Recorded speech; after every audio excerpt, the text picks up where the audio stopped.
Bienvenidos a Hemisférix, el podcast de fisioterapia y neurorehabilitación, presentado por Javier Sánchez Aguilar.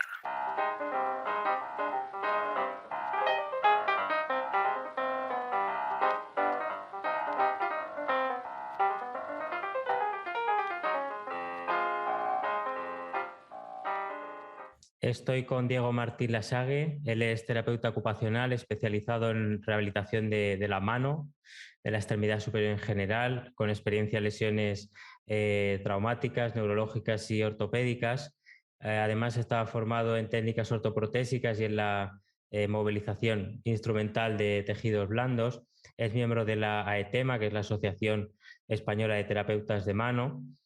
También es codirector de Hancerter Asturias recientemente, si no me equivoco, y además se dedica también a la docencia, a las formaciones sobre ferulaje neumático, sobre NRX Strap. Todo esto lo hablaremos con él porque la verdad que son temas que quizás no son muy conocidos o se salen quizás de la formación de grado y que luego pues a nivel clínico puede ser muy interesante para fisios, para teos que trabajen con estos pacientes.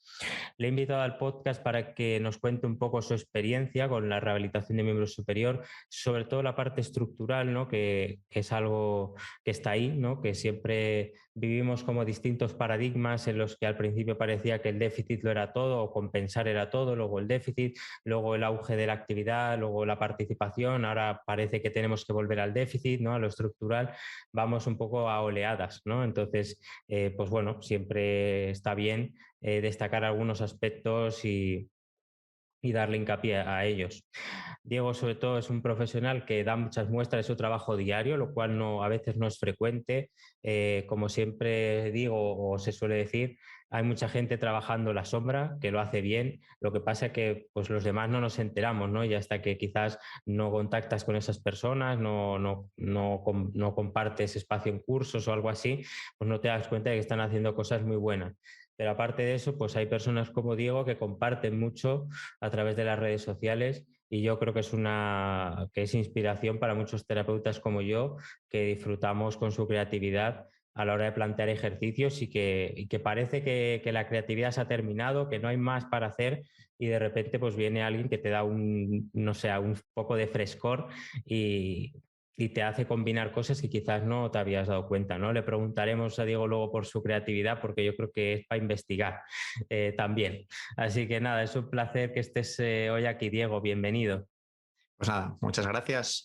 Lo primero, un placer estar aquí. La verdad que es un podcast, un programa que llevo siguiendo desde el principio, diría prácticamente, donde han pasado cantidad de profesionales a los cuales admiro muchos. Alguno ha sido compañero mío incluso. Así que nada, para mí un placer y nada, cuando quieras, vamos al lío ya. Muy bien. Continuamos en Hemisferis con entrevistas a profesionales clínicos que puedan reflejar su trabajo diario y que trasladen los conocimientos de la investigación también de los modelos teóricos a la práctica real. Sí que me gusta el perfil investigador porque me gusta mucho leer y si puedo leo todo lo que la persona invitada ha publicado, pero muchas veces esas personas pues están en sus despachos, están en sus postdoctorados o están en sus laboratorios de investigación y no salen de ahí. Muchas veces pues las respuestas que te pueden dar pues son limitadas, evidentemente, porque está ahí su campo. Entonces, tener a personas que están día tras día con los pacientes, que además luego dan docencia, que además han hecho investigación a su manera, ¿no? Que también trabajar con pacientes es hacer investigación, refutando hipótesis, pues también lo considero de mucho valor. Y aunque, bueno, este es un formato en el que no se puede ver por ahora gráficamente vídeos ni nada, aunque podéis ir a las redes de Diego, pues por formato audio yo creo que también se pueden dar muchas ideas y sobre todo animar a gente a investigar y a ver cosas que quizás no se habían planteado, ya sea a nivel de materiales, que Diego va a hablar mucho de materiales de terapia ocupacional, de rehabilitación neurológica, como de conocimientos a nivel pues más teórico, ¿no? Así que pues nada, reitero mi agradecimiento porque estés aquí, Diego, y como siempre suelo comenzar con una pregunta sobre biografía, ¿no? Para que las personas conozcan un poco más al invitado y es, bueno, pues saber de dónde vienes, ¿no? Cómo llegas primero a la terapia ocupacional que siempre me parece, las historias de los terapeutas ocupacionales son muy interesantes, ¿no? Porque, bueno, claro, la historia de un fisio es bastante fácil, la de un médico también, pero la de un terapeuta ocupacional no tanto, ¿no? Porque no es tan habitual, ¿no? Muchas veces no conocemos ni siquiera los propios fisios que es un terapeuta ocupacional hasta que no acabamos. Entonces, primero, ¿cómo llegas al ATEO? Y luego ya cómo te especializas en miembro superior, en terapia de mano, en neurorehabilitación. Cuéntanos un poco tu camino. Bueno, pues el mío también es así un poco, también va a ser un poco distinto, yo creo. Yo empecé a estudiar terapia ocupacional un poco más tarde. Yo acabé en el año 2019, acabé hace 3 años. Tengo ahora mismo 30, entonces empecé tarde la carrera, empecé con unos 24 años más o menos, porque estuve en esa época de los 18 poco perdido, como tanta gente que hay, no sabía para dónde tirar, estuve trabajando en diferentes cosas en bares, repartiendo publicidad, de todo, un poquito perdido hasta que de repente pues me entraron otra vez las ganas de estudiar y no sabía muy bien, sabía que quería algo relacionado con el tema sanidad y viendo, bueno, yo vivía en Gijón, ahora vivo en Oviedo y vi la carrera de terapia ocupacional que se imparte en la Facultad Padre Osó, aquí en Oviedo, y mirando las asignaturas y demás, vi que me gustaba, que me encajaba y dije, bueno, pues voy a probar, la verdad. He de decir que tampoco, como mucha gente, tampoco sabía exactamente qué era la terapia ocupacional. No voy a mentir, no soy de esta gente que dijo quiero ser terapeuta ocupacional desde que nací. Yo no sabía muy bien lo que era, pero bueno, me metí ahí y me gustaba. Había anatomía, biomecánica, fisiología, que son las asignaturas que a mí más me llaman la atención y más me gustan, la verdad. Y empecé. Y me empezó a gustar, me gustó, pero cuando realmente me di cuenta que me gustaba y también la terapia de mano fue cuando yo me fui en cuarto de carrera, me fui a Portugal, estuve haciendo ahí un Erasmus prácticas de unos 5 meses, me fui a Faro, al hospital de Faro en el Algarve, con un terapeuta y con un equipo de terapeutas, Antonio Duarte, que es como uno de mis referentes y de mis padres en lo profesional, digamos, y todo el equipo con el que está él, que Joao Paulo, Hugo, Vera, Inés, no me quiero dejar a nadie, pero bueno, son muchos. Y ahí es cuando ves realmente, ves ese nivel, digamos, de gente que lleva tanto tiempo en ese ámbito y todo lo que saben, ahí es cuando dices, pues yo quiero hacer esto, yo quiero poder hacer esto. Y ahí fue cuando ya salí de ahí teniendo claro que iba a formarme en todo lo que es terapia de mano. Terapia de mano. Allí hay una parte de trauma y luego parte de neuro. Yo estaba digamos, las primeras horas viendo mano traumática, miembro superior, bueno, y luego me iba a la planta de agudos de ictus. Ahí estaba más o menos un par de orillas, más o menos. Entonces vi las dos cosas. Vi la parte trauma, vi la parte neuro y me gustaba todo. Yo tengo un problema, bueno, un problema es también algo bueno y es que me gusta todo. Entonces, bueno, así es un poco como empecé en la terapia y cómo empecé en la terapia de mano. Ujú. Pero luego claro, te has metido en la neuro también y has tenido que ver otras cosas, ¿no? Porque al final, pues el miembro superior se queda, bueno, inserto dentro de todo el tratamiento. Entonces, después, ¿cómo has ido viendo el resto de áreas y el resto de partes de la rehabilitación neurológica? Bueno, yo lo entiendo como, más allá de que se tiende a separar, no sé muy bien por qué, creo que probablemente a lo mejor luego lo hablemos, pero se tiende el terapeuta ocupacional es el miembro superior, el fisioterapeuta es el inferior, tan habitual, ¿no? Yo lo entiendo como un todo. Es verdad que por la formación que he hecho, etcétera, y por probablemente a lo mejor el contenido que comparto, por lo que decías antes, parece que trato únicamente miembro superior, cosa que no es así. O sea, yo es verdad que probablemente lo trate más por la formación que tengo, pero lo entiendo como un todo. Y bueno, terapeuta ocupacional, la mayoría de actividades de la vida diaria se realizan con los miembros superiores, entonces a lo mejor también por esa parte pues se ve más intervención basada en la extremidad superior, pero bueno, no, digamos, no me excluye de tener que trabajar, por ejemplo, la marcha, el miembro inferior o lo que sea, para nada, por supuesto. Como yo suelo decir, los pacientes no cocinan en el aire, ¿no? Están sujetos por las piernas, ¿no? Entonces, yo me acuerdo que yo te llevo siguiendo un tiempo y me acuerdo que había un vídeo en el que salías movilizando unos suboccipitales, ¿no? Algo así, o estabas haciendo algo muy manual y entonces te saltaron ahí de esto es el oficio, esto es tal. Y yo, a ver, si nos ponemos quisquillosos, pues vale, ¿no? No hay una actividad significativa, es puramente como está en el libro blanco, ¿no? Pero bueno, si nos ponemos a criticar, acabamos todo, ¿no? Parece que hay como ciertas cosas que están vedadas o que parece que hay que hacer 70 cursos para una cosa que era muy simple, no es que estuvieras haciendo punción seca, ¿no? Que quizás es algo más de los fisios y que requiere una formación más concreta que se da en el grado, ¿no?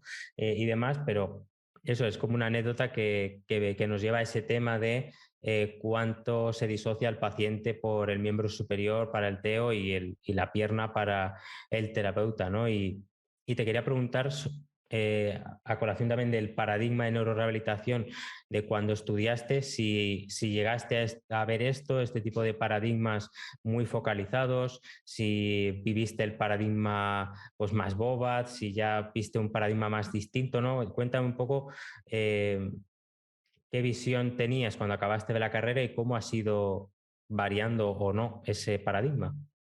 Sí, referente a lo que comentabas antes, hay que decir que yo también a lo mejor, pues en ese post, digamos, de pseudocipidal, soy un poco picajoso en el sentido de que como muchas veces recibes tan crítica y parece que el terapeuta ocupacional empieza, como te digo, a partir de C7 para abajo y llega hasta aquí, pues fue en plan, no sé, además yo sigo bastante terapeuta ocupacional americano, etcétera, que veo que tienen, bueno, otra filosofía allí y entonces me da un poco de coraje también a veces. Sé que es un tema polémico, pero bueno, me da un poco de coraje también por, digamos, resaltar la figura que no solo tratamos brazos, sino que podemos más cosas. Era por eso. Referente al tema de los paradigmas, pues sí me tocó. Yo, de hecho, la primera formación que hice, según acabé la carrera, de neurofobobat, porque yo creo que a día de hoy se va cambiando la tendencia, pero todavía, bueno, en muchos másteres, por ejemplo, pues todavía se siguen impartiendo ciertos métodos con copyright, como puede ser Bobat, Perfetti, etcétera. La tendencia va cambiando, yo creo. Yo he ido cambiando, he ido más pasando de más lo que se dice hands-on a hands-off. Digamos, yo cada vez toco menos al paciente, por no decir apenas prácticamente nada. Y bueno, pues sigo un poco la tendencia de ahora, que es un poco también lo que se hace con personas sanas, todo lo que es entrenamiento de fuerza, todo lo que es entrenamiento aeróbico, entrenamiento orientado a tareas, evidentemente. Y bueno, yo incluso cuando estuve en Portugal, lo que todavía se trabajaba allí con el tema de Brunstrom. Imagínate que es Sí, sí. un enfoque, pues yo creo que de los años 70 a lo mejor, o 80 por ahí más o menos, Sí. y que a lo mejor se entiende ahora desde otro prisma. Quiero decir, siempre está bien, yo entiendo, como yo lo creo, saber de dónde venimos es también muy interesante para entender cómo va cambiando la cosa. Entonces, bueno, empecé por ahí, por ciertos métodos con copyright y voy leyendo, haciendo crítica y yendo más hacia esta vertiente que te comento ahora. Ok, sí, totalmente de acuerdo. Sí que con este tema de los paradigmas suele haber las personas que ya llevan un tiempo. Ciertamente yo pensaba que que no habías empezado ahora, ¿no? Tampoco, sino que ya llevabas un tiempo. Realmente, cuando se habla de experiencia, a mí me da la sensación de que tienes mucha experiencia, en el sentido de mucha riqueza de cosas que has hecho, que quizás es superior a 10 años haciendo lo mismo, ¿no? Que eso también es relevante. Pero bueno, siempre personas con cierta experiencia te comentan que 2 o 3 cambios de paradigma han tenido, ¿no? Y yo creo que aún nos esperan más. Y no sé si uno de ellos es respecto a la siguiente pregunta, ¿no? Y es el tema de la CIF, que es como el marco conceptual que ya tenemos todos o casi todos sobre la nomenclatura a utilizar, ¿no? El tema de los factores estructurales o la estructura, la limitación de la actividad, la restricción de la participación, los factores contextuales, los facilitadores, las barreras y todo esto, yo creo que ya pues, se ha venido para quedarse ese marco. No obstante, la terapia ocupacional siempre se ha asociado a la actividad y la participación, ¿no? Y parece que lo estructural es más del fisioterapeuta, que el fisioterapeuta da ese rango de movimiento, esa fuerza que el TEO necesita para poder llevárselo a una actividad funcional. Eh, claro, quien te conozca un poco te venga siguiendo y si no lo decimos aquí, digamos, esa línea no es tan real, ¿no? Porque es muy complicado separarla y realmente pues ¿dónde está esa línea entre la promoción de la actividad y la participación y la estructura, ¿no? ¿Cómo encajas tú la estructura, ¿no? Lo que sería pues lo articular, lo nervioso, lo ligamentoso, el tejido blando, ¿cómo lo metes tú eso con la CIF y con la terapia ocupacional? ¿Cómo lo unes? Es una pregunta compleja, la verdad, porque realmente nosotros dentro, si nos basamos en el marco de la OTA, por ejemplo, que es el marco de la Asociación Americana de Terapia Ocupacional, ya menciona lo que son los métodos preparatorios, es decir, todas aquellas técnicas que llevamos a cabo para preparar al paciente para mejorar su desempeño ocupacional. Entonces, claro, existir existe, digamos, o sea, podemos llevarlo a cabo. Yo es que al final yo creo que lo estudias de una manera y cada uno se lo planifica luego en la cabeza de su forma. Yo cuando pienso en una persona que quiere volver a comer, por ejemplo, vamos a lo más típico, comer, ese análisis de la actividad que tanto se destaca desde la terapia ocupacional, yo en mi cabeza quizás lo tengo de otra manera, pero ya, por ejemplo, puede empezar por un curl de bíceps si tiene debilidad muscular para llevar el tenedor a la boca, por ejemplo. Entonces yo ya me lo organizo de tal manera, igual es cosa mía, que no lo planifico simplemente en diferentes pasos de forma progresiva, planificada, solo la pura actividad, sino que yo ya pienso desde lo más básico, desde lo estructural, y para mí es básico. Para mí es básico y yo creo que depende mucho, sé que es controvertido porque todos estos temas son un poco controvertidos, pero para mí es básico meterlo hacer el entrenamiento estructural. O sea, es todo parte en función del objetivo que tengas, yo creo. O sea, mi objetivo es que vuelva a comer. El objetivo de un fisioterapeuta no me quiero meter, pero a lo mejor es otro. Entonces yo haré todo lo necesario para que esa persona pueda volver a comer. El tema de las competencias, pues bueno, yo mira, tengo una anécdota muy, muy buena que la quiero contar aquí. Yo trabajaba con un compañero que se llama Jorge Pozo y que estuvo en Nepal haciendo voluntariado. Y creo que es seguidor de este podcast porque siempre le veo que está ahí, que le gustan las publicaciones que hago, o sea que creo que Jorge estará escuchando esto, seguro.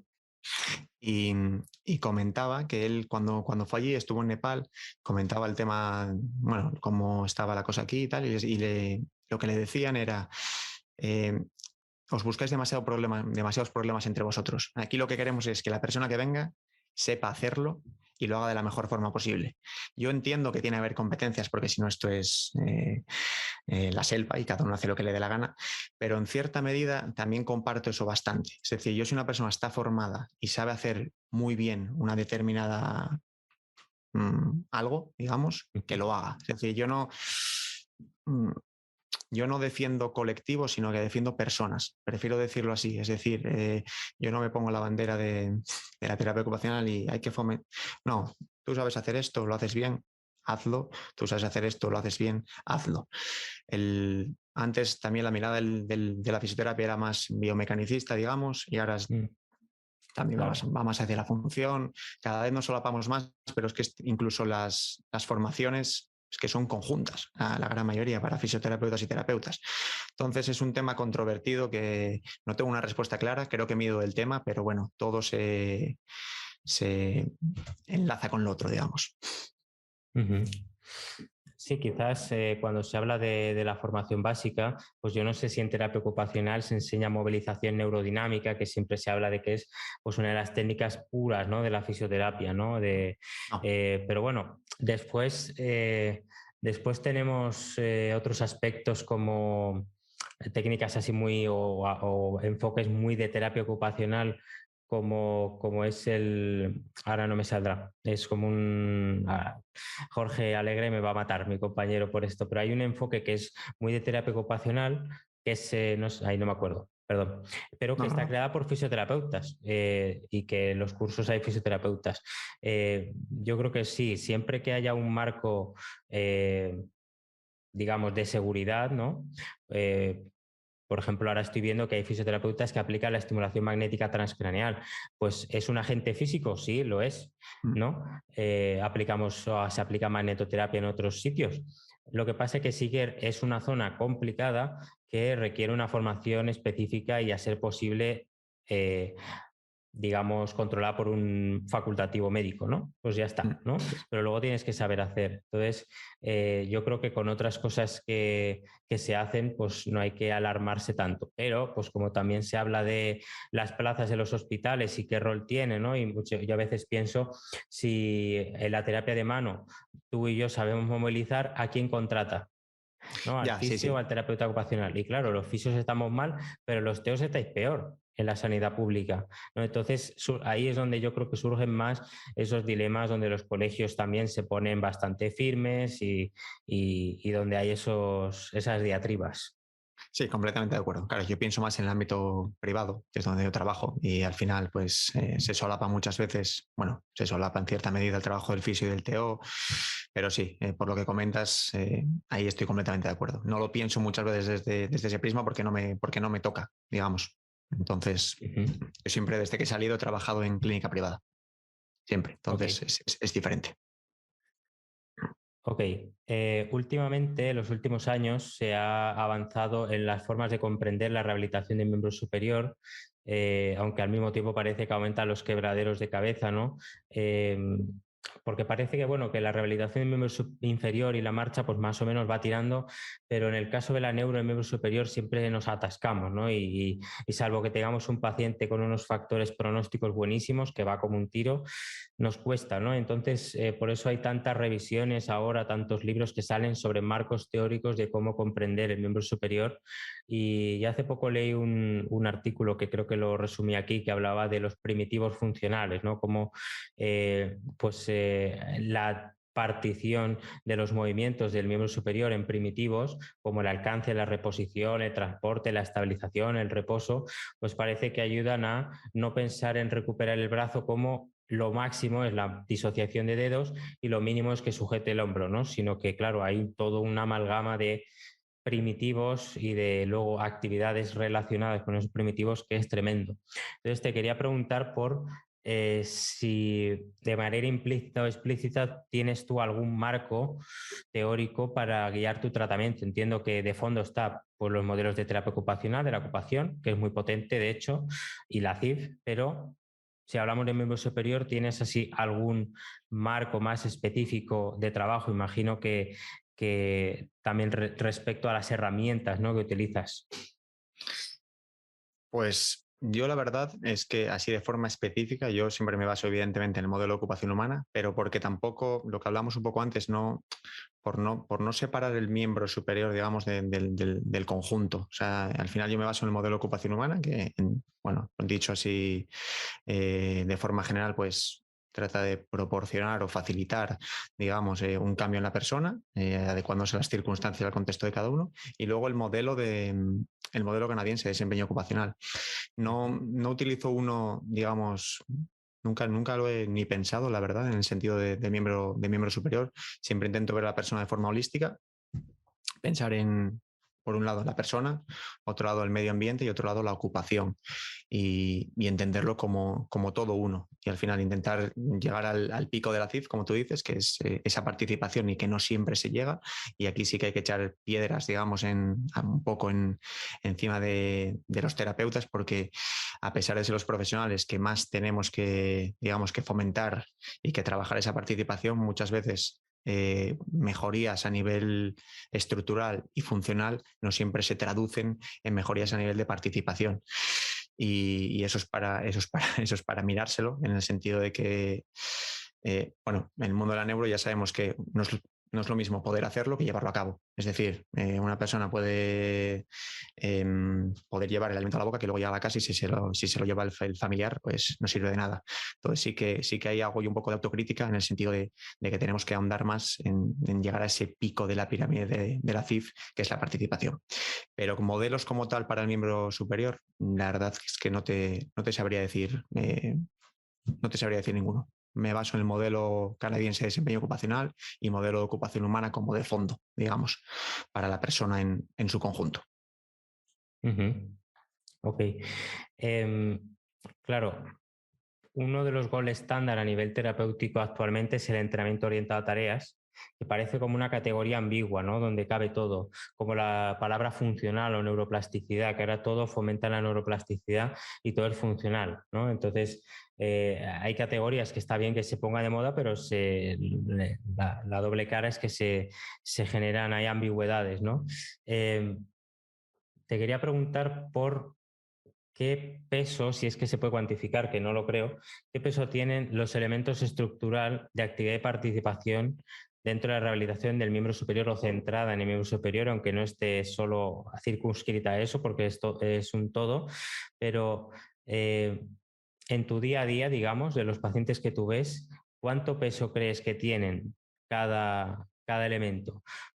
Siempre están los tres ahí, pero tienes como tipos de pacientes donde, ostras, de 2 horas, 1 hora es estructural o hay pacientes que no, directamente la actividad. ¿De qué depende un poquito eso? ¿Cuánto peso tienen los tres elementos, según tu opinión? Bueno, depende del paciente. Evidentemente, por ejemplo, pacientes con muy poca movilidad, a lo mejor si me centro más en... bueno, es que claro, depende mucho del paciente, pero pacientes con muy poca movilidad, a lo mejor me estoy centrando más en un poco más en lo estructural, digamos, por ejemplo, cargas de peso, etcétera, para tratar de activar esa musculatura que apenas se activa.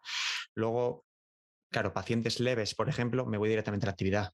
Pacientes leves, pura actividad, entrenamiento orientado a tareas. Yo al final, es que es un poco lo que te comentaba antes, en el sentido de que tampoco en mi cabeza no hago una separación en cuanto a lo estructural y la actividad y la participación. Vuelvo al ejemplo de antes, por ejemplo, pienso en la actividad, la desgloso en diferentes pasos, por ejemplo, veas el comer y puedo empezar trabajando, pero ya estoy trabajando, yo ya tengo el objetivo en la cabeza, el objetivo final, que es llevar, por ejemplo, el alimento a la boca. Entonces sí, lo podríamos llamar a nivel estructural un entrenamiento de fuerza, un curl de bíceps de toda la vida. Luego podríamos hacer...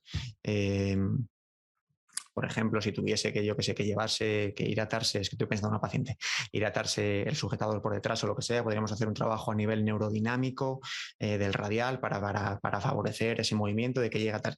Pero ya lo involucro todo en lo mismo. Yo no hago una separación como tal a nivel estructural, sino que va todo enfocado al objetivo final.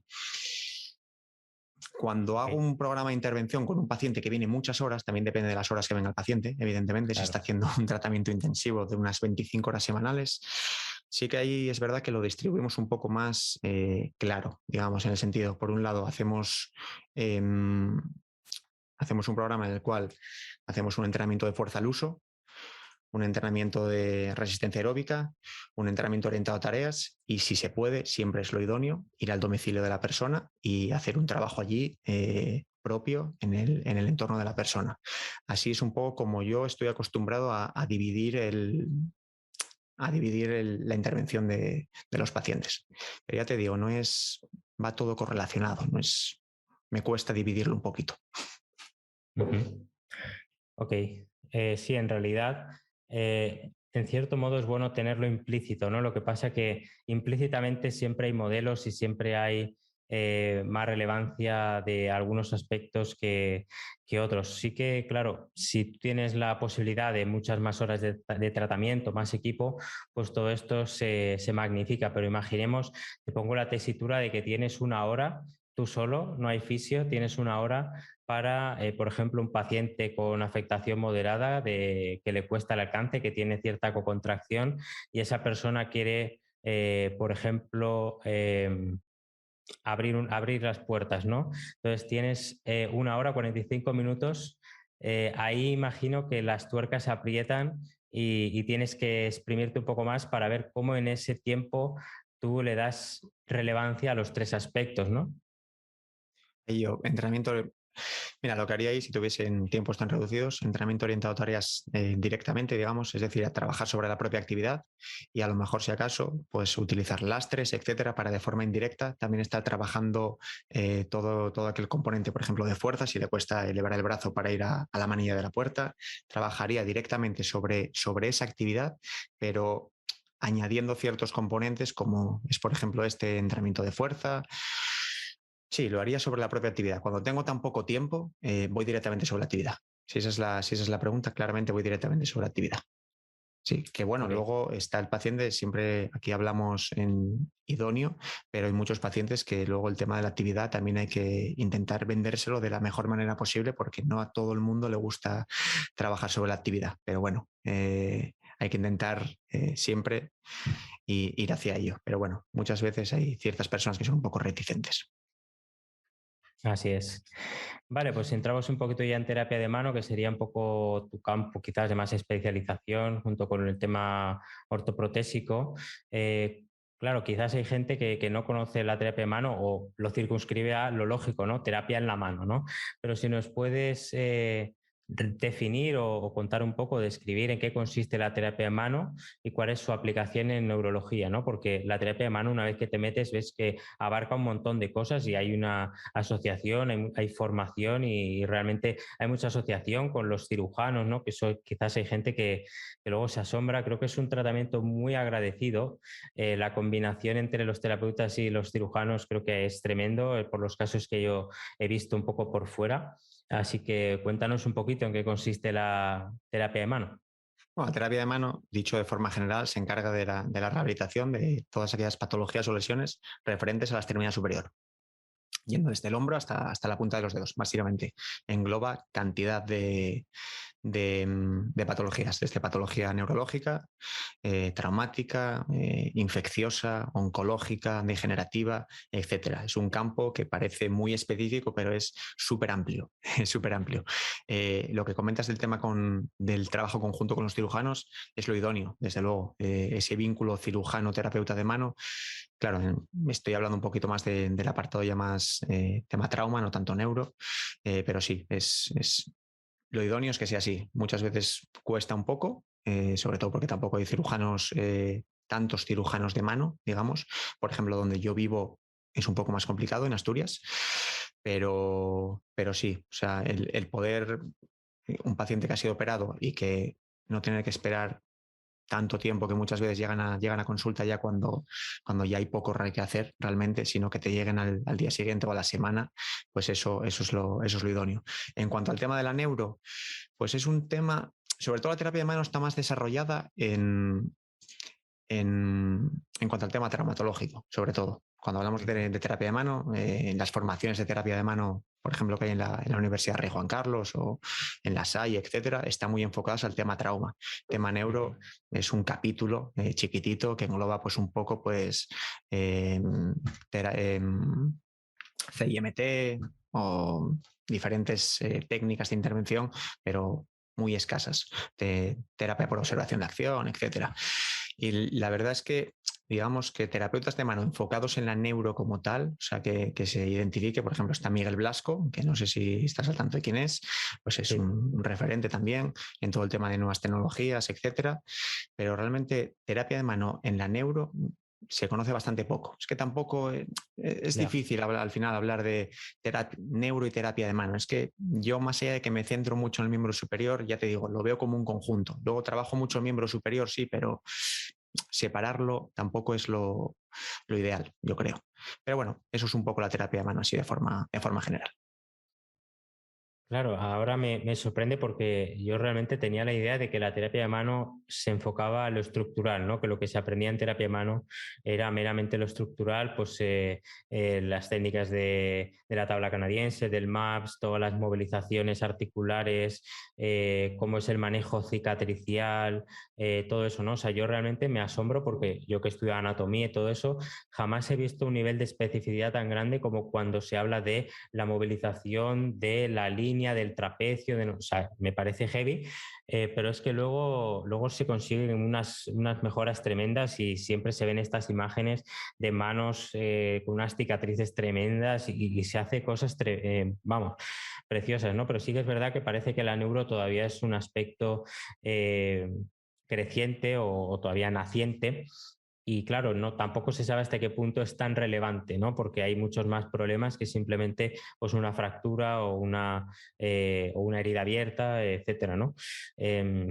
Claro, yo Yo te estaba hablando sobre todo enfocado a la neurorehabilitación. Evidentemente, yo que también trabajo en, digamos, lesiones traumatológicas, evidentemente ahí es otra cosa, exactamente. Ya es un nivel de especificidad y de analítico muy diferente a la neuro. Yo es que la neuro no lo entiendo de la misma forma. La neuro y la terapia de mano neurológica, si lo queremos llamar, lo englobo dentro de la persona, no lo puedo separar. Para mí es imposible. Luego, evidentemente, la terapia de manotrauma sí es muy diferente ya. Y todo el tema de la tabla canadiense, de MAPS Therapy, pues es muy, muy interesante. Y algo que utilizo yo a diario. O sea, a diario. ¿Se podría hablar de técnicas que se agrupan dentro de la terapia de mano?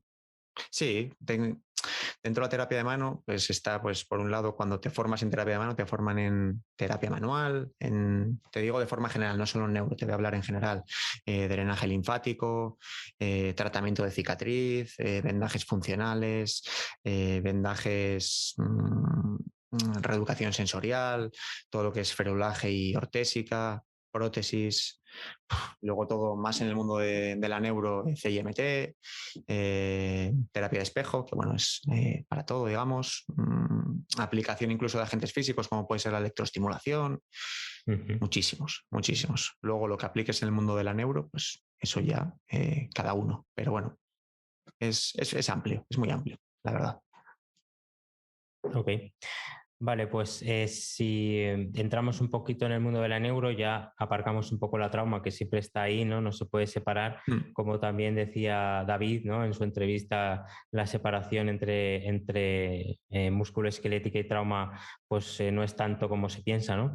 Pero bueno, ¿cuáles serían, también mucho basado en tu experiencia, ¿no? En lo que tú ves un poco día a día, cuáles serían esos problemas más habituales a nivel estructural en un miembro superior? Siempre se habla de aspectos como el hombro doloroso, pero no se termina de saber las causas, ¿no? La causa típica siempre ha sido la espasticidad, pero parece que puede haber otros aspectos. Siempre se habla de esa rigidez que hay a la flexión dorsal, ¿no? Cuéntanos un poquito cuáles serían esos problemas más habituales respecto a lo estructural en el miembro superior. Sí, por supuesto eso. El tema del hombro doloroso es de lo que más se ve habitualmente. También esa falta de movilidad, digamos, entre las hileras del carpo, típicas manos, no sé si me está viendo en esta posición, que es lo que tú comentabas, que es muy difícil llevar a esa flexión dorsal, que se puede trabajar muy bien con el tema de la tabla canadiense, por ejemplo, aislar. Posicionar, digamos, de tal manera que el paciente, ya si no tiene esa movilidad activa, por lo menos pueda jugar, digamos, con la parte proximal para movilizar a nivel del carpo. Luego también inestabilidades de pulgar, es decir, pulgar es todo lo que es la columna del pulgar muy inestable, y todo esto también se puede solucionar muy bien o ayudar a solucionar, bueno, con ferulaje. Con ferulaje, por ejemplo, una férula de estabilización de pulgar, una férula estática, pues en muchas ocasiones va a ayudar a mejorar la capacidad manipulativa mucho, bastante. Yo es una férula que suelo utilizar bastante a menudo. La férula de estabilización de pulgar, digamos que es la que más utilizo, junto con una QCAP dorsal, que bueno, luego si no lo mencionaremos ahí, que es, digamos, para buscar esa flexión dorsal de muñeca y sobre todo para evitar esas deformidades, evitar deformidades sobre todo, y mejorar el nivel funcional. Yo diría que esas tres cosas son las más importantes. Hombro doloroso, que yo particularmente fortaleciendo y movilizando es como lo trabajo, más allá de, y por cierto, utilizo bastante el tema del ferulaje neumático cuando movilizo, porque me ayuda bastante, sobre todo para desentenderme del resto de la parte más distal y que, digamos, poder movilizar de una forma, tanto yo como la persona, más cómoda.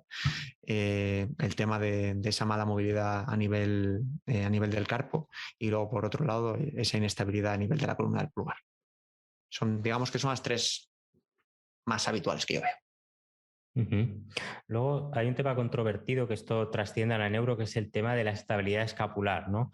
Siempre desde los conceptos neurofacilitadores pues se da mucha importancia a la estabilidad proximal de la escápula y de la cadera para miembro inferior, ¿no? Es como la causa de todo, ¿no? Yo recientemente tenía un paciente, o tengo un paciente, que estamos trabajando a nivel manipulativo, ¿no? Está con un protocolo de Constraint Induced Movement Therapy, de CI Therapy, y el centro anterior pues le había dicho que todos sus problemas era porque no tenía una buena movilidad en la escápula, porque el pectoral menor estaba no sé qué, ¿no? Entonces, dentro de, quizás no es un problema estructural puramente, pero me gustaría saber tu opinión sobre qué rol tiene la escápula, hasta qué punto es importante una reeducación de la escápula, un trabajo de retracción para la mejora del miembro superior en general, ¿no? ¿Hasta qué punto te parece que tiene peso? En qué casos sí, en qué casos no? Eso tiene seguro. Lo que pasa que yo, más allá de lo que tú decías, te va a chocar siempre un poco mi contestación, pero no voy tan a lo, digamos, a- lo trabajo de forma global, por decirlo de alguna forma, el miembro superior yo habitualmente. Eso es que no eres fisio, Diego, ¿eh? Lo trabajo de Los forma fisios global, eso lo ¿no? tenemos milimétrico. El No cliché. me, no me voy tanto a la parte proximal o distal, sino me gusta involucrar el miembro superior de forma En global, general.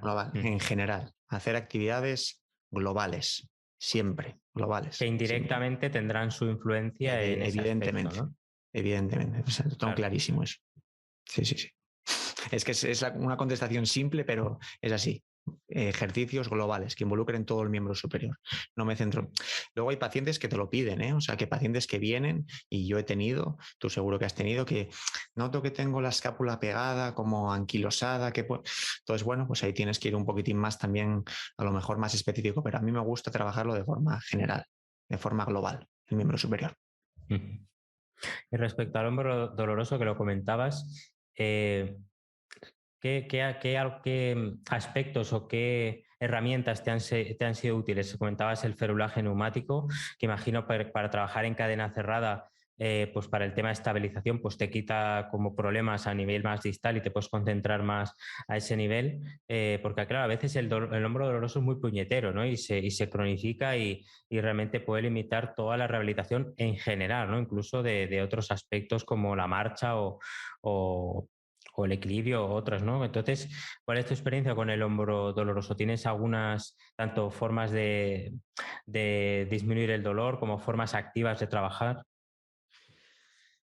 Utilizo por un lado el frenaje neumático, bastante por eso que comentábamos, para todo el tema, por ejemplo, de tanto para movilizar, para que movilice la persona como movilizar yo, desentenderme esa parte distal, y luego también mucho también lo que son cargas de peso controladas, digamos, sin riesgo de que colapse el codo, digamos, y la persona pueda ir empezando. Y luego mucho fortalecimiento, fortalecimiento muscular. Y para mí es básico, es fortalecer. O sea, siempre yo parece que soy un obseso del entrenamiento de fuerza, pero yo siempre intento hacer entrenamiento de fuerza con prácticamente todos mis pacientes, y mucho entrenamiento de fuerza y movilización activa, sobre todo sin dolor, a poder ser, movilización activa, sin dolor. Básicamente es eso lo que suelo hacer para el hombro doloroso.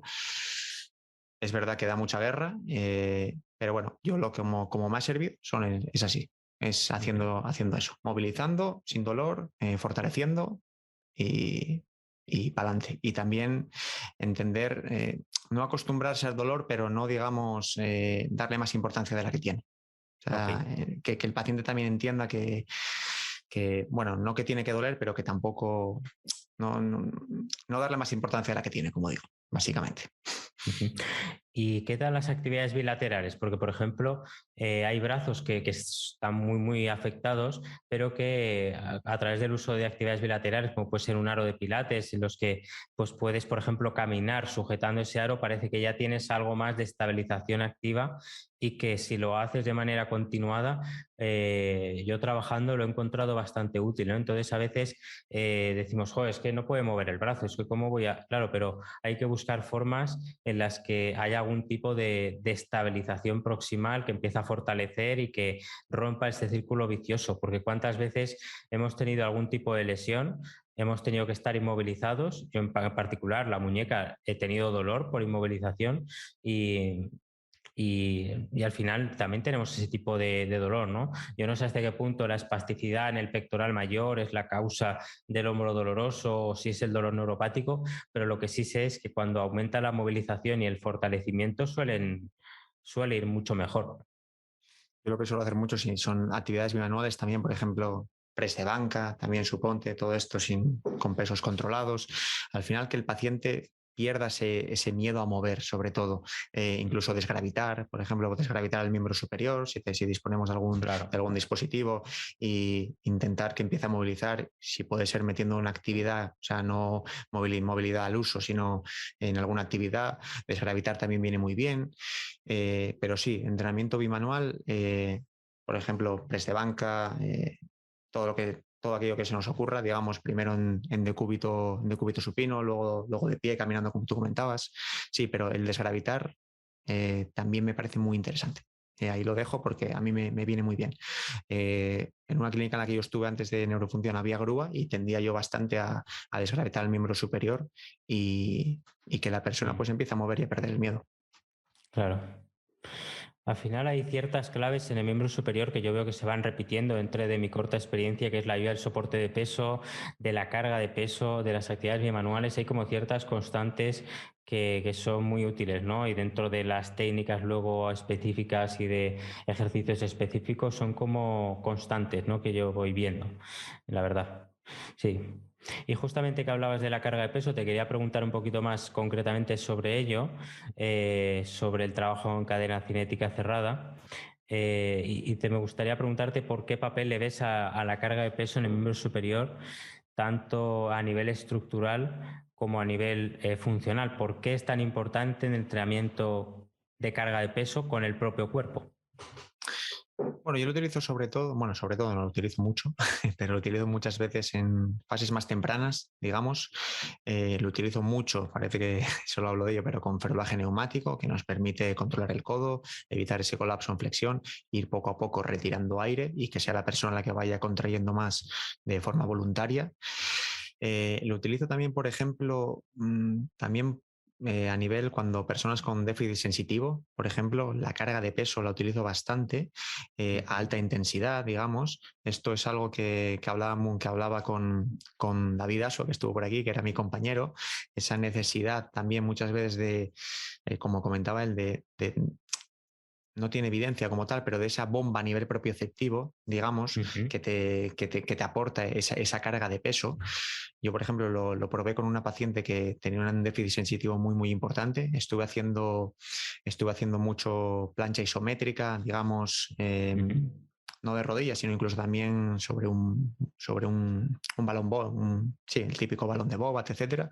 Y el cambio fue muy bueno. Es decir, llevar ese miembro superior a alta intensidad de trabajo, que tengan que estar contraído de forma isométrica durante bastante tiempo y mejoró bastante en la propia sesión, incluso de valorarlo antes y después y de ver cambios en la propia sesión.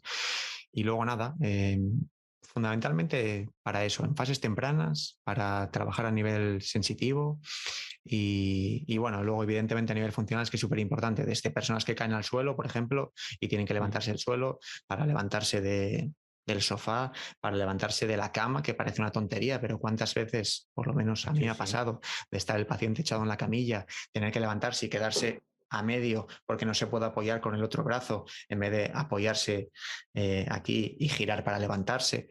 Es súper importante la carga de peso a nivel funcional, súper importante. Y a nivel de toro muscular, a veces vienen estos brazos, ¿no?, que están en flexión, ¿no?, que incluso tienen esas limitaciones de la supinación, ¿no? ¿Cuál es tu experiencia también en estos brazos, ¿no? Porque a priori cabrían las dos hipótesis, ¿no? El hecho de forzar esa carga de peso pues aumentaría o podría aumentar ese reflejo, pero luego yo me he encontrado también lo contrario, ¿no? Cómo se inhibe, cómo las manos, después los típicos push-ups, ¿no?, de flexiones sobre la camilla, cómo la mano se queda abierta y luego pues te puede permitir trabajar incluso masivamente haciendo algún tipo de alcance, empezando a mover un poquito la mano, ¿no? ¿Qué opinas un poco de esa modulación del tono con la carga de peso? Puede aumentarlo, pero momentáneamente. O sea, yo habitualmente la aumenta momentáneamente y después desaparece. En todo caso, disminuye o a lo sumo vuelve a ese a como estaba. A aumentar no tengo yo tampoco, no me lo he encontrado mucho. Sí, o sea, ¿cuál era la pregunta exactamente? Sí, sobre todo en tema de codos, bastante en flexión, me habías dicho, ¿eh? Claro, Yo ahí, si tú te has encontrado que, oye, que va disminuyendo esa esa mal llamada espasticidad, Sí, ¿no? sí. Que yo diría que es más distonía espástica, esos brazos que ya están contraídos en reposo, ¿no? Que Y no que después de saturas. la carga de peso, pues va cediendo poco a poco. Sí, yo es que la carga de peso la hago mucho con el tema del ferulaje neumático. Yo lo que he observado es que voy retirando aire poco a poco y cada vez la persona va pudiendo contraer más de forma voluntaria. No todos, pero me he encontrado casos en los que viene muy bien esa carga de peso, le estabilizo el codo en la máxima extensión posible, lo que permita. El ferulaje al final neumático te estabiliza, pero tampoco es como una férula estática, digamos, o sea, cede un poquito, pero sí que le llevo al máximo rango que permita y luego voy retirando poco a poco y he tenido buenos resultados de gente que logra mantener esa extensión de codo prácticamente sin ayuda de la férula y mantenerlo. Luego, ¿cuánto se mantenga después? Bueno, ya es esa ventana terapéutica hasta dónde llega, bueno, ya es más debatible, pero bueno, en la propia sesión sí que he obtenido buenos resultados con varios pacientes.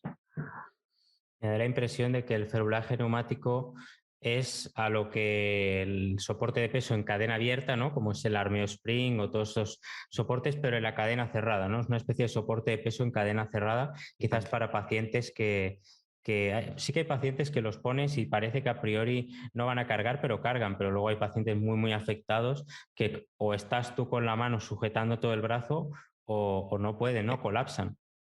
Sí, sí, tal cual, tal cual. Yo es que lo utilizo muchísimo. Yo el ferulaje neumático es, sobre todo la férula neumática de codo, es la que más utilizo, con diferencia, de todas las que hay. Me parece la más útil. Incluso para el tema de la rodilla también la he utilizado alguna vez. No hay una férula neumática de rodilla como tal, pero para la hiperextensión de rodilla también lo he utilizado alguna vez. Ok, hablaremos un poquito más adelante de algunas ideas, algunas controversias también, algunas dudas que me surgen con ese ferulaje, pero si seguimos un poco con la terapia de mano, yo tengo mucha curiosidad por el MAPS, ¿no? Por la tabla canadiense. Yo tengo una en el centro, sí que es verdad que no la utilizo mucho, hay varias personas que tienen formación y que tienen mucho más y que realmente es súper bueno, ¿no? Los ejercicios que plantean. Pero bueno, te quería preguntar por qué aporta la terapia MAPS o la tabla canadiense, si queremos quitar la marca registrada, a la rehabilitación de la mano y a la función del miembro superior en su conjunto. ¿En qué has visto que es muy útil la tabla canadiense? La tabla canadiense existe desde antes que Maps Therapy. El tema es, Maps Therapy es como un método, un concepto que creó Vicent Punsola, que es un fisioterapeuta, terapeuta de mano de Barcelona, y que le dio una vuelta a la tabla y que es muy interesante y es una pasada, la verdad. Pero sí, muchas veces se piensa que es lo mismo y realmente no es lo mismo. Muchas veces vemos intervenciones con tabla canadiense que no es Maps Therapy, porque Maps Therapy al final es un protocolo de intervención, que o sigues el protocolo, digamos, o son cosas diferentes. ¿Para qué lo utilizo yo sobre todo? Yo en neuro lo utilizo sobre todo de una forma más dinámica. Muchas veces Maps Therapy son posiciones mantenidas porque está más pensado sobre todo para el tema trauma, etcétera. Yo lo utilizo pues desde... Bueno, Diego, si puedes explicar un poquito qué es la tabla canadiense y MAPS, porque quizás hay personas que dicen, bueno, una tabla, pero ¿qué tiene esta tabla, ¿no? La tabla canadiense es básicamente una tabla con un agujereado a lo largo de una tabla de unos 40 por 40 más o menos, con multiperforado, ¿vale? En el cual se colocan bastones, digamos, de diferentes bastones, de más altos, más bajos, más anchos, más estrechos. Eso es la tabla canadiense. Maps Therapy es, las siglas son movilización analítica progresiva secuencial. Y entonces, cuando Vicent puso yo voy a hablar, digamos, yo no soy el más experto de Maps, para Maps debería hablar Vicent Punsola, ¿vale? Yo como he hecho la formación, pues comento un poquito. Tiene diferentes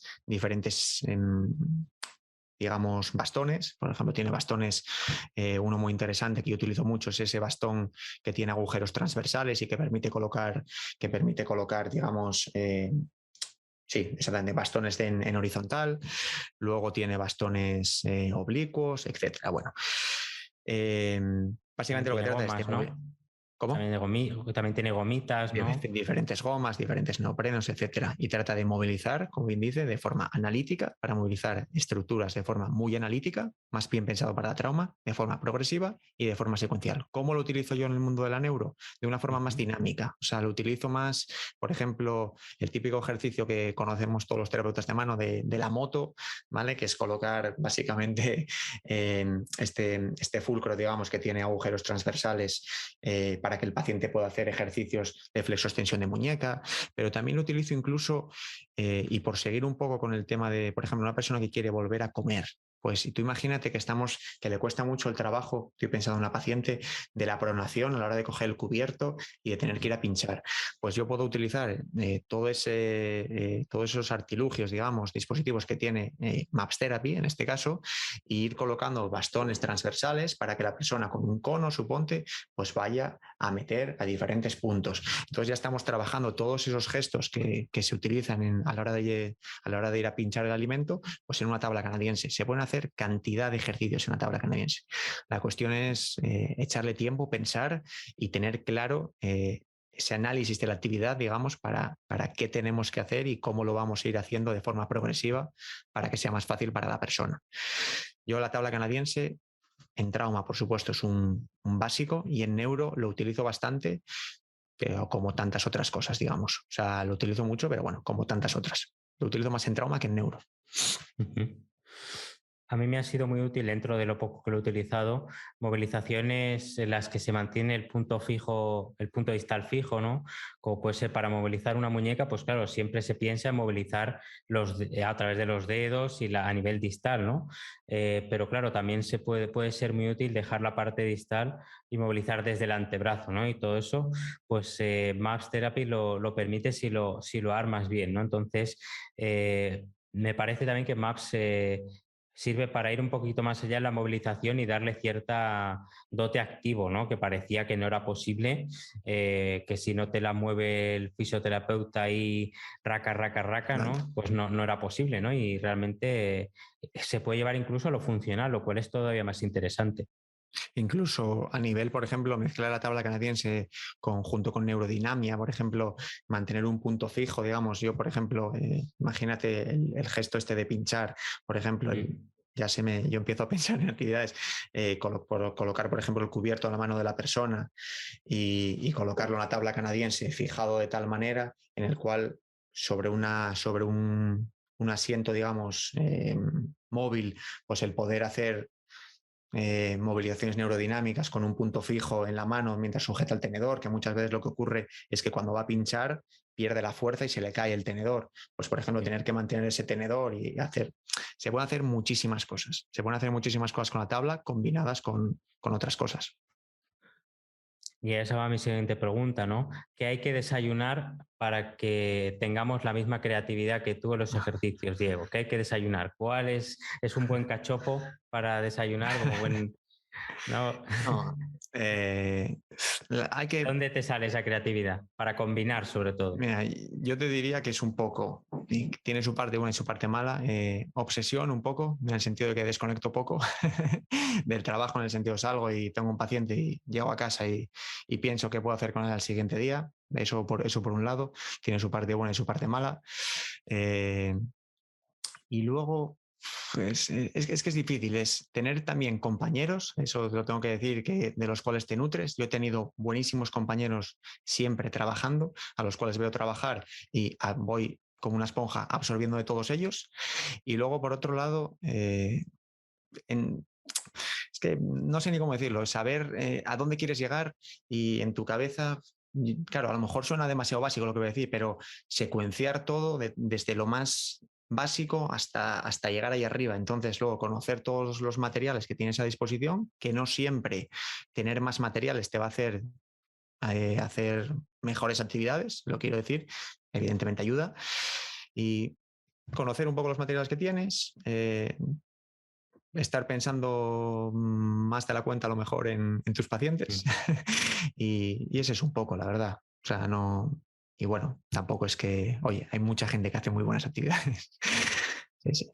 Y el tema de las redes sociales, por ejemplo, seguir gente por ahí, yo Total. aprendo muchísimo, muchísimo de muchos profesionales. Veo cosas por ahí y luego las replico, muchísimo. Vamos, tiene sus cosas malas, pero también tiene sus cosas muy buenas. Y para aprender, aprendes muchísimo. Ya te digo, yo no te habrán pitado los oídos, pero yo muchas veces he utilizado ejercicios en los que he pensado en ti y me han salido bien. O sea, me ha sido muy útil, creo que están bien programados. Creo que también el ajuste del tiempo está bien, ¿no? Porque hay veces que dices, joder, para montar este ejercicio necesito 20 minutos, ¿no? Para traer todos los materiales. Mi centro, que además es grande, pues a veces está todo diseminado, ¿no? Entonces merece la pena, ¿no? Tanto setup para este ejercicio, pero creo que están bastante bien medidos, ¿eh? Los que yo por lo menos he visto que haces, ¿no? Sí que hay algunos que me parece una locura, como un ejercicio que tenías el PANAT, creo, férula neumática y gafas de realidad virtual, Sí, que ya me parecía la combinación pero suprema. O sea, eso es pasarse el juego. no, vamos, no porque lo haya hecho yo, pero me dio muy buenos resultados me acuerdo que era con el Fit XR, si no me equivoco, que era uno de no es boxeo, es como que tienes que ir rompiendo unas cosas que te vienen, que por cierto es muy buen ejercicio para trabajar, por ejemplo, la flexoextensión de codo. Bueno, así me gusta mucho a mí. Creo que era que ponía férula neumática de mano, si no me equivoco, para tener mano Sí. abierta junto. Sí, es que los dispositivos de Panat son muy buenos, ¿eh? O sea, a mí me encantan, o sea, me encanta. Sí, hablaremos sobre ello porque yo creo que es una herramienta muy poco conocida que yo, al margen de Zen, donde estoy yo, creo que solo te he visto a ti utilizarlo. No sé si habrá más sitios, pero la verdad que es una herramienta poco conocida. También es cierto que un poquito cara si compras todo Sí, el kit, pero yo creo que merece mucho la pena, da mucho valor, ¿no?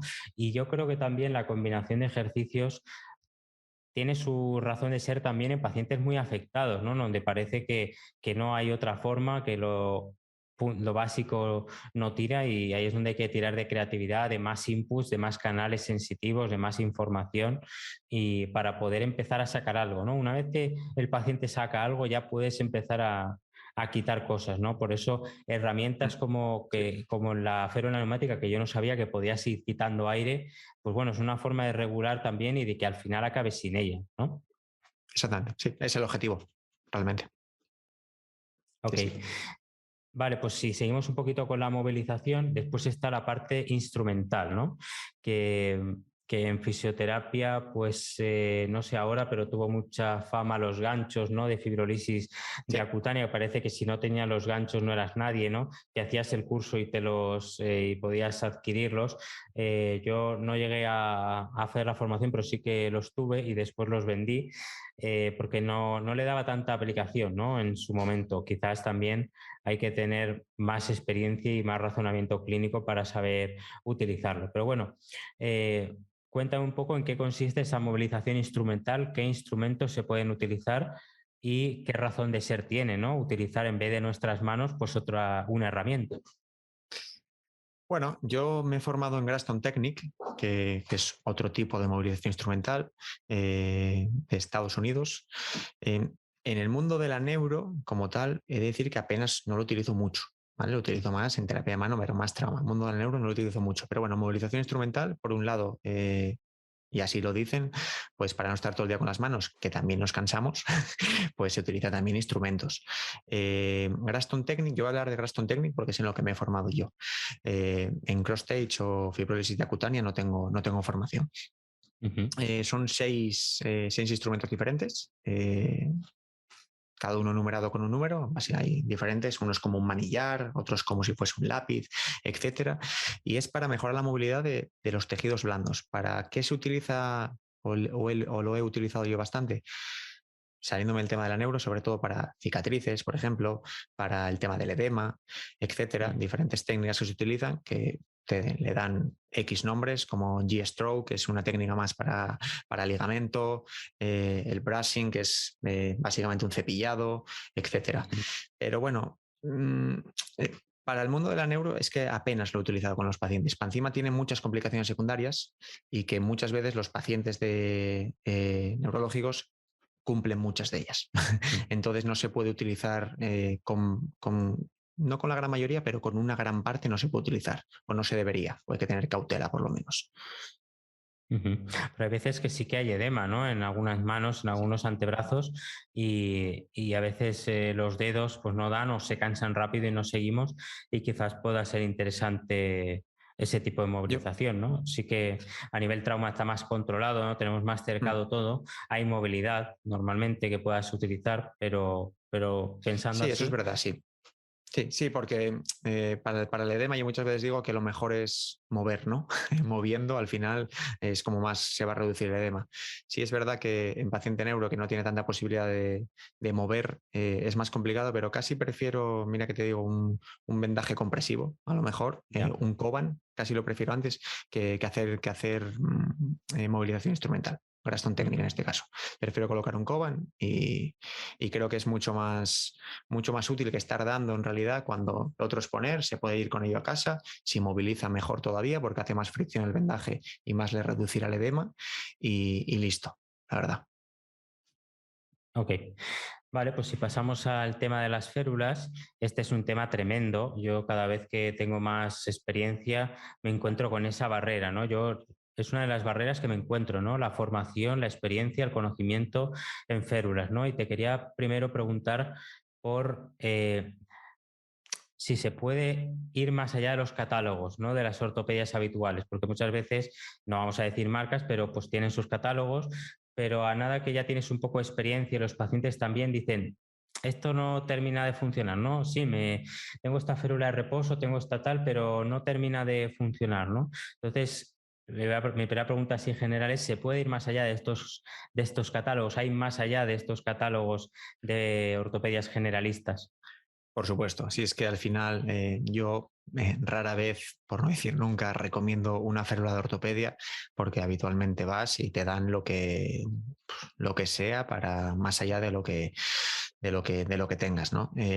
Si nos ponemos a distinguir en ferulaje, de forma general, hay muchas clasificaciones, pero Mm. se podría hablar por un lado de férulas estáticas estabilizadoras, digamos, que buscan, pues, valga la redundancia, estabilizar una o varias articulaciones.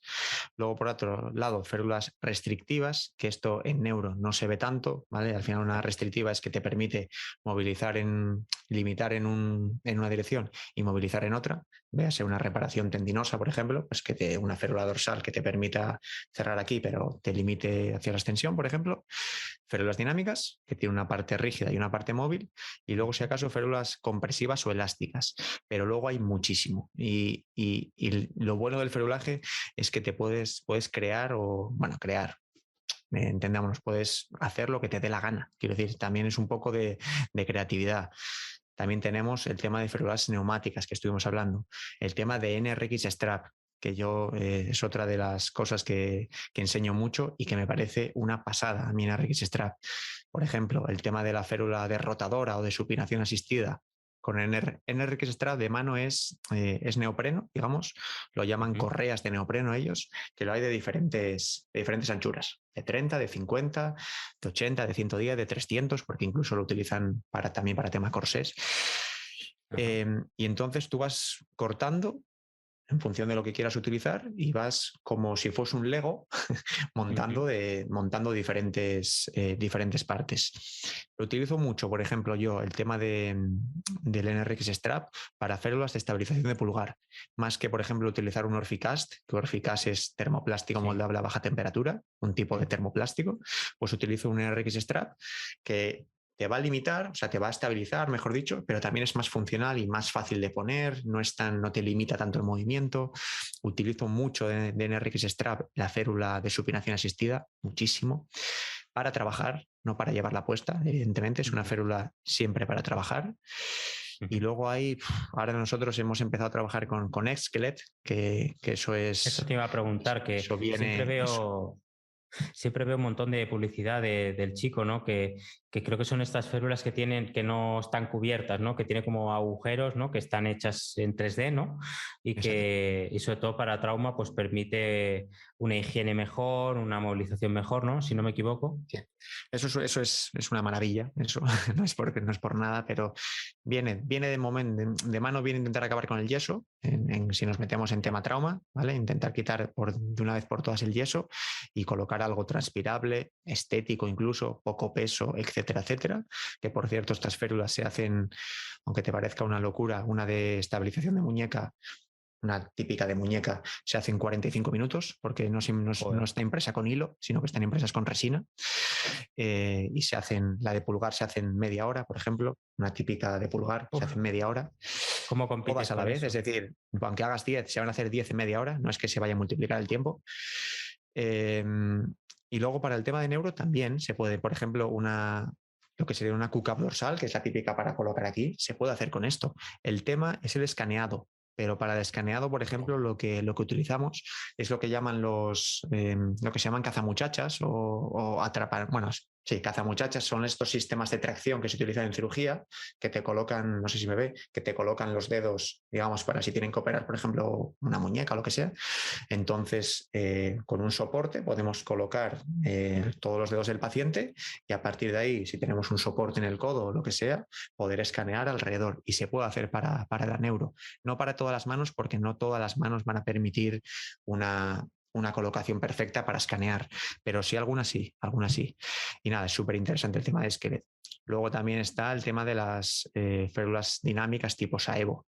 Yo he tenido la oportunidad de trabajar con alguna férula dinámica 3D, no Saevo en particular, y lo primero que hay que entender es que no es para todo el mundo. Yo creo que ahí está el problema. Hay que seleccionar muy bien, ¿no? Ahí está el problema de las férulas, de este tipo de férulas, que no es para todo el mundo.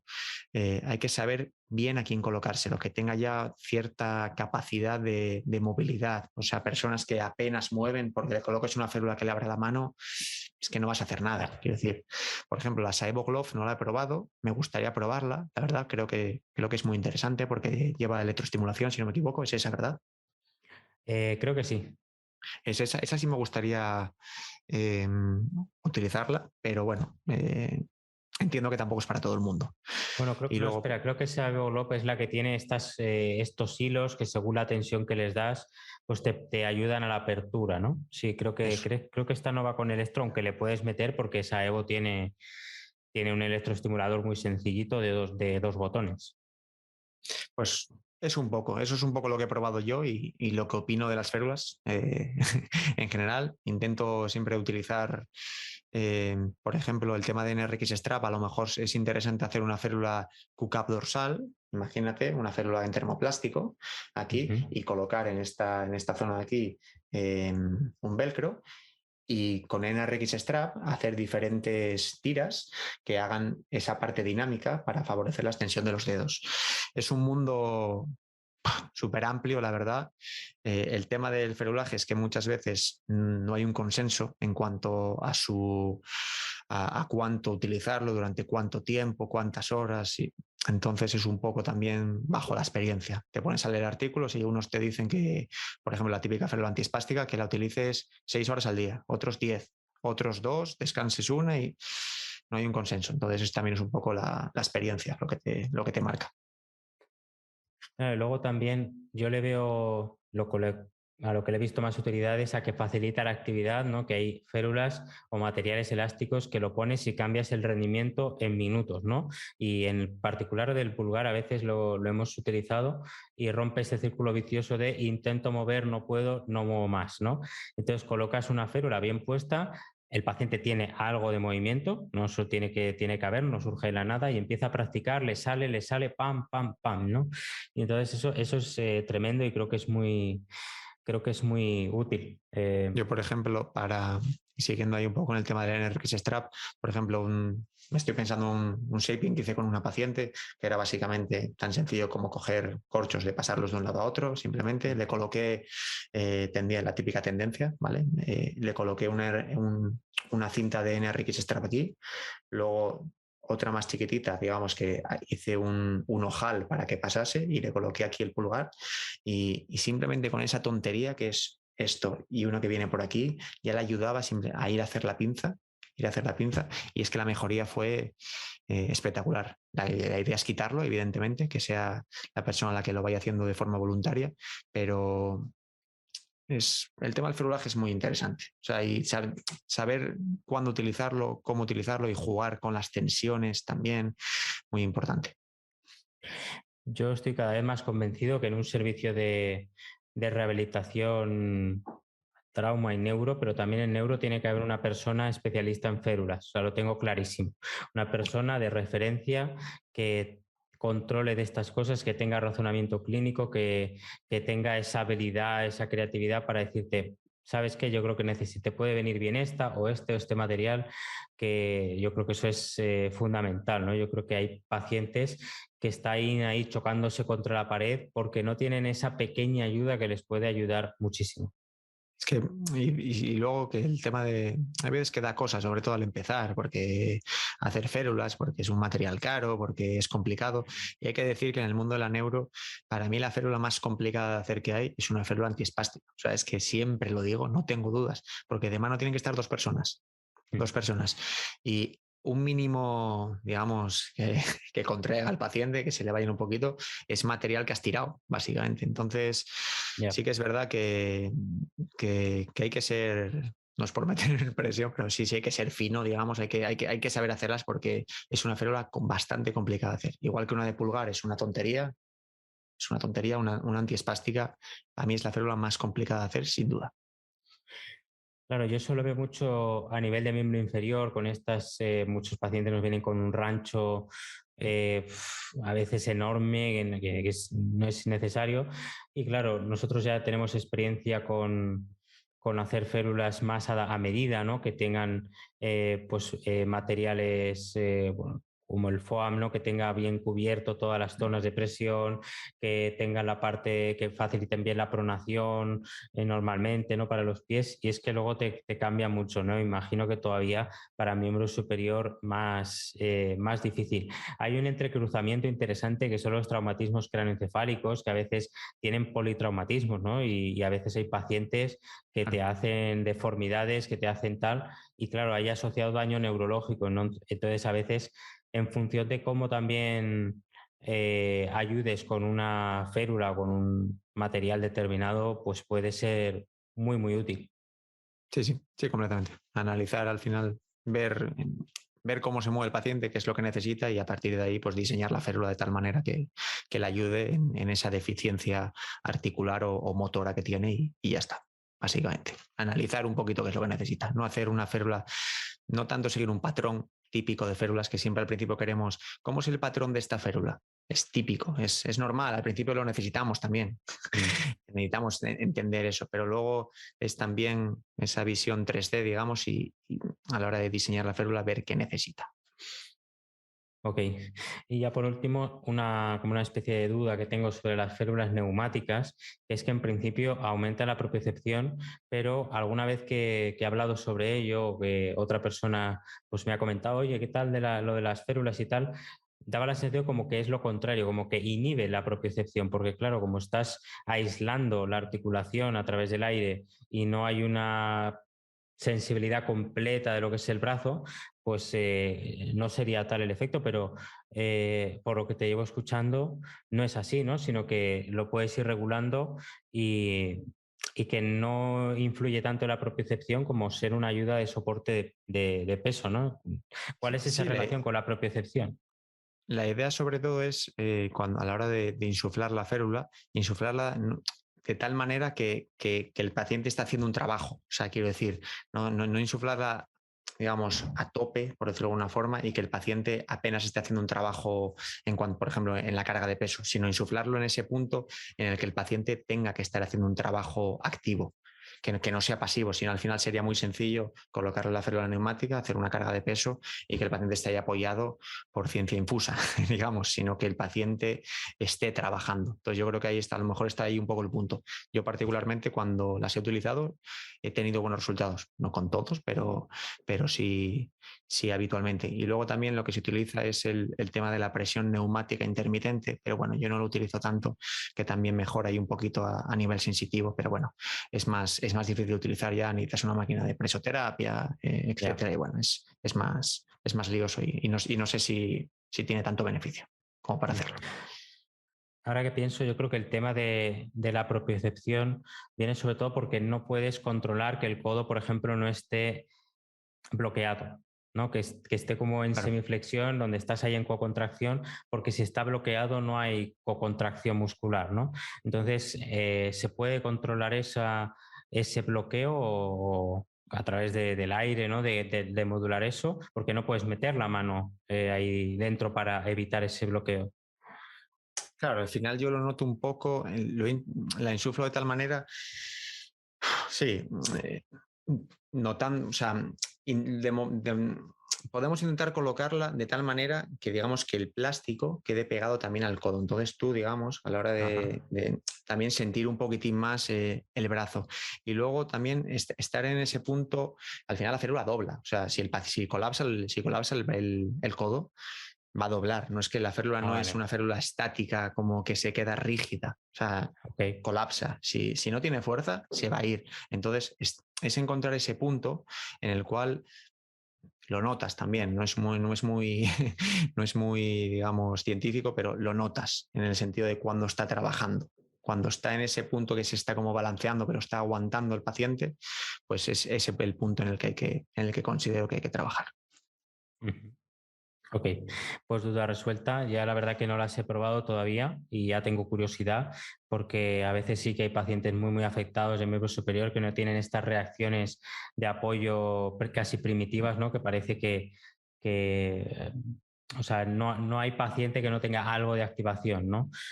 Solo hay que encontrar la forma y la desgravitación o la carga de peso adecuada, ¿no? Pero sí que puede ser una herramienta que, a probar, ¿no? Para ver Sí, sí. qué tal la sensación. Luego también se puede utilizar para manos, ¿no? No solo para codo. Sí, O sea, sí, sí, sí, por qué tipo supuesto. o sea, dentro del miembro superior se puede abordar también para otras zonas que no son el codo, ¿no? Para que esté Hay, estirado. Hay férula de dedos, únicamente para los 4 dedos largos, férula de mano y muñeca, de codo y de brazo completo. Por Ujú. ejemplo, yo algo que utilizo también bastante es para el tema de la férula de dedos, que en combinación con tabla canadiense. Por ejemplo, lo que hago es colocar la mano de tal manera, no sé si se me está viendo aquí, coloco la férula neumática en los dedos, con ayuda de una goma, por ejemplo, lo llevo a extensión Mm. y se puede trabajar dos cosas, o bien la prensión, podemos trabajar para luego involucrarlo en cualquier actividad, o también aprender a relajar, por decirlo de alguna forma, con ayuda de esa parte móvil de la goma para esa apertura de los dedos. Entonces, puedes trabajar varias cosas. En cuanto al tema de la mano, lo utilizo sobre todo para cargas de peso también. Lo utilizo mucho para cargas de peso, pero sin ayuda del codo. Es decir, que mano plana, digamos, y para hacer cargas de peso se puede combinar incluso, férula de codo y férula de mano. Se pueden colocar las dos, se puede hacer lo que tú quieras, colocar las dos y también para hacer todo el tema de cargas de peso con ambas. Y la de miembro, la de brazo, digamos, completa, eh, es más es más para movimientos analíticos en particular. Por ejemplo, para trabajar de sostensión de hombro, colocar el paciente en bipe, colocarlo sobre una mesa o sobre una superficie elevada y trabajar todo lo que es la ABD o la ADD, por ejemplo, con un monopatín, que es una actividad muy típica que hago, con un monopatín para trabajar esta actividad. Pero claro, no te permite involucrar la mano y es la menos funcional de todas. Bueno, igual que la de mano, evidentemente. Todavía no he visto un vídeo en el que tengas una férula neumática, electroestimulación a la vez en el tríceps, realidad virtual y PANAT, ¿eh? Yo creo ahí hay una idea, las cuatro cosas. Tengo uno que tengo férula neumática, electroestimulación y una férula dinámica. Esa sí la tengo. Bueno. Que Ojo. no está mal, no está mal. Ok, Hay que combinar. pues ahora pasamos al tema de herramientas poco conocidas, que ya hemos dicho que quizás una de ellas es el PANAT, ¿no? Que para quien no lo sepa, las férulas neumáticas creo que también se llaman Johnstone y que creo que también Bueno, están sí. englobadas como PANAT, ¿no? Quizás podemos empezar por ahí. ¿Qué es PANAT? Y sobre todo, ¿qué materiales, aparte de las férulas, incluye este PANAT si se puede escribir? Porque a mí me cuesta escribirlo, para que la gente pueda hacerse una idea de cómo dar riqueza al tratamiento del miembro superior, ¿no? Con esta herramienta. ¿Qué es el PANAT y para qué se utiliza y de qué se compone? Panat es otro método con copyright. Yo en este caso me formé en Panat en Portugal. Únicamente hay 6 formadores, cuando yo lo hice por lo menos, de Panat en Europa, que solo pueden impartir formación ellos. Es un método de tratamiento en el cual se ayudan de diferentes dispositivos. Por un lado están las férulas neumáticas, que es como lo más conocido de ellos, que para la gente que lo sepa, muchas veces me preguntan sobre qué férulas neumáticas comprar, las que utilizan ellos y las que son como las originales, por decirlo de alguna manera, son las de Arden Medical. No hay conflicto de intereses, no trabajo con nadie de ellos, pero es Arden Medical. Las Urias Splint se llaman y son las que yo siempre he utilizado, las que siempre mejor me han ido, porque muchas veces la gente me dice, he comprado una y se me ha roto, tal, la he comprado por Amazon. Yo no solo conozco estas, entonces son las que yo utilizo. Y luego tienen otra cantidad de dispositivos enormes, que son, para mí, una pasada tenerlos. Para mí es una pasada. Tienen diferentes dispositivos que, por ejemplo, uno de los que más utilizo yo, bueno, ahora no lo tengo, pero lo utilizaba mucho, es una base como con velcro, que se pega como si fuese un poste, digamos, y que te permite posicionar la mano. También se cierra con velcro para movilizar el miembro superior de forma global. También tienen otro para la supinación muy bueno. Tiene un catálogo súper amplio, un poco caro, El como decías rail, tú. ¿no? También está el rail, donde puedes El rail, colocar exactamente. distintos Está el agarres y todo rail. eso. Para empezar a movilizar es muy bueno. ¿Cuál más? Es que hay tantos. Yo de los que más utilizo es probablemente este que te comento. Es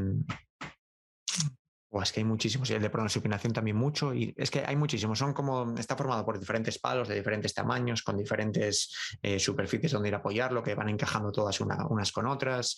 Es súper interesante. Para mí es muy caro, pero es un material y también te digo, que se puede hacer con bastante facilidad. Sí, eso es hay que cierto. dejarlo claro. El otro día me lo dijeron, esto te lo hace el carpintero de mi pueblo. Esto el carpintero te lo hace con tubos de PVC, lo puedes hacer también perfectamente. No quiero aquí tampoco tal, pero bueno, se puede hacer fácilmente. Es como el Box and Block o el 9-hole Peg Test, ¿no? Que hay gente que se los hace, bueno, que tiene amigos manitas o que es manitas y que te lo hace y dice, esto te lo hago yo enseguida, ¿no? Incluso el Tesseract, ¿no? Que también el maletín tiene lo suyo, pues también hay gente que se lo hace, ¿no? Y que incluso te lo hace en 3D con sus medidas y tal, y por ahorrarse que no falte, ¿no? El material. El 9-hole Peg Test es muy sencillo de hacer en 3D. O sea, muy sencillo. Te ves un par de tutoriales y yo creo que lo haces con relativa facilidad. La verdad. Y el Box and Block lo mismo. Al final es tener material porque es hacer cubos y no tiene mucha ciencia, entre comillas.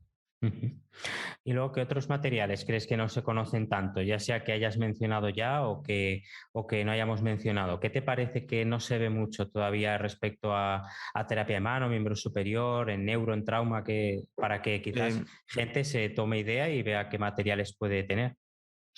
El tema, por ejemplo, no voy a volver a entrar, pero el NRX Strap es un material a tener en cuenta, evidentemente, para todo el tema del ferulaje, que bueno, ya explicamos antes. Y, por ejemplo, la electroestimulación es un tema interesante, pero ya no tanto el FESIA, por ejemplo, que está ahora muy de moda el FESIA, sí. Sino un aparato de electroestimulación, uno bueno, digamos, en el sentido de no uno que te valga a lo mejor 100 euros, sino te valga a lo mejor bastante más, pero que te permita colocarlo de tal manera mucho más específica. Al final el FESIA yo lo he utilizado. El FESIA Walk, por ejemplo, me parece muy bueno. El FESIA Grasp, por ejemplo, la mano es tan compleja que al final cuesta bastante, porque colocarlo algo estándar, es complicado. Colocarlo en una persona que tiene un brazo así y una persona que tiene un brazo así, es que es difícil de pensar que vaya a funcionar tan bien. Y luego, es una crítica constructiva, ¿eh? Y luego el tema de los parámetros. ¿Tienes alguna alternativa? Yo prefiero electroestimulación. Comprar un aparato, un electroestimulador y utilizarlo así. Pero prefiero bastante más. Te puedes ayudar con un puntero motor si quieres, si acaso, para identificar un poquito más. No es que sea tampoco la panacea, pero ayuda un poquito. Y colocar electroestimulación en vez del FESIA, que también funciona, ¿eh? Oye. Sí, pero quizás hay, faltaría más. hay brazos más complicados. Sí que yo he tenido Eso brazos es. muy pequeños y me ha costado. Y a veces, joder, te sientes mal por el paciente porque estás ahí Sí, probando y tal. Igual tienes una hora o media hora y dices que se me va el tiempo, ¿no? Y cuando coloco un NeuroTrack, uno de estos que, vale, no es tan específico, pero te planto los electrodos, coloco los parámetros y a funcionar, ¿no? eso es. Eso Que es. quizás Al lo final, tengo que hacer más manual, pero bueno. y sobre todo porque como el FESIA el primer día no vaya muy bien, al paciente no se lo vuelves a poner una segunda vez por experiencia. Ya es como que coge un poquito de reticencia, digamos, y hay veces que cuesta mucho configurarlo. Nada, esas dos cosillas. Luego también comenté un poco el tema de Skelet. Es que es un poco con lo que yo trabajo así un poco diferente. El tema de PANAT.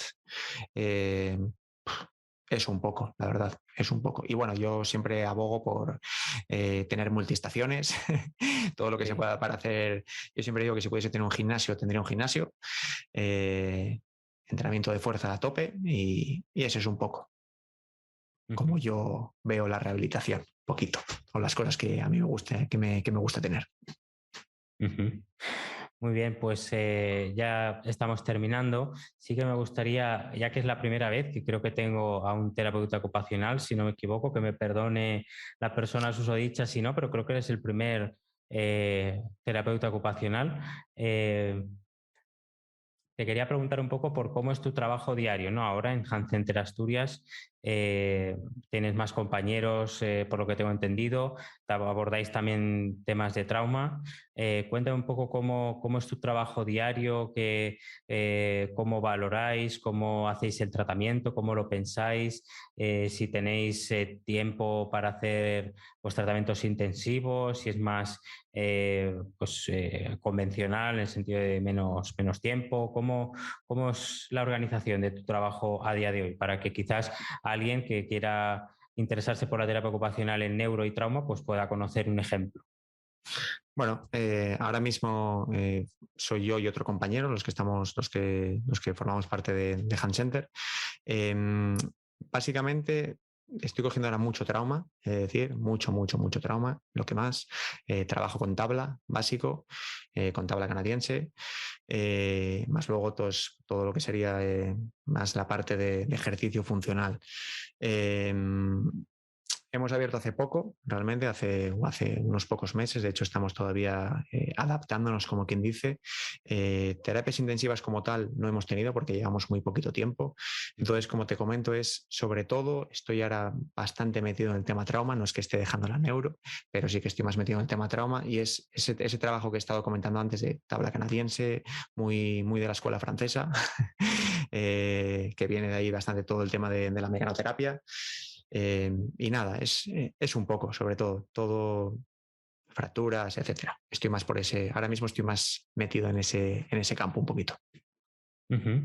Y por último, una pregunta sobre las dudas que se te generan cuando trabajas con un paciente neurológico a nivel del miembro superior, incluso a nivel estructural, ¿no? ¿Qué notas que se te queda pendiente? ¿Qué notas que crees que te cuesta o que la investigación o que la clínica no está dando respuesta, ¿no? ¿Dónde crees que hay vacíos a nivel terapéutico, ¿no? Después de contar pues, todos los abordajes que realizas y cómo entiendes al paciente, ¿qué crees que tenemos que mejorar como personas que rehabilitamos a pacientes en el aspecto del miembro superior, de la funcionalidad y todo esto? Pues por un lado, mira, lo primero que se me viene a la cabeza es todo lo que es la rehabilitación sensitiva del sistema Sensitiva, sí, somatosensorial. Es totalmente. sin duda, o sea, yo creo que es de lo que más me preocupa, por decirlo de una manera, y que muchas veces me siento más por dónde tiro, la verdad, porque no hay mucho acerca de ello. Yo creo que de hecho esto me estoy acordando porque una vez hiciste una encuesta tú sobre qué temas querías, qué temas eran interesantes abordar, etcétera. Y fui yo uno de los que puse sistema somatosensorial, porque es que es así, es realmente... No hay un consenso acerca de ello. Hay gente que lo trabaja, por ejemplo, y para mí bueno, no es un error, pero por ejemplo, una persona con una afectación sensitiva muy importante, todo este tema de trabajo de texturas, etcétera, me parece, a mí, bajo mi punto de vista, complicado, porque con una afectación tan grande, ¿cómo va a discernir sensaciones tan precisas y tan pequeñas? Entonces yo tiro también un poco más por el entrenamiento de alta intensidad con este tipo de personas. Luego, por otro lado, pues lo que hablamos un poco antes, el tema, por ejemplo, del ferulaje, que a mí me gusta mucho. Tampoco hay consenso acerca de cuánto utilizar las férulas, cuál utilizar, cuánto tiempo, cuántas horas al día, durante cuántos meses, etcétera. Ese también es otro tema que creo que es interesante seguir investigando.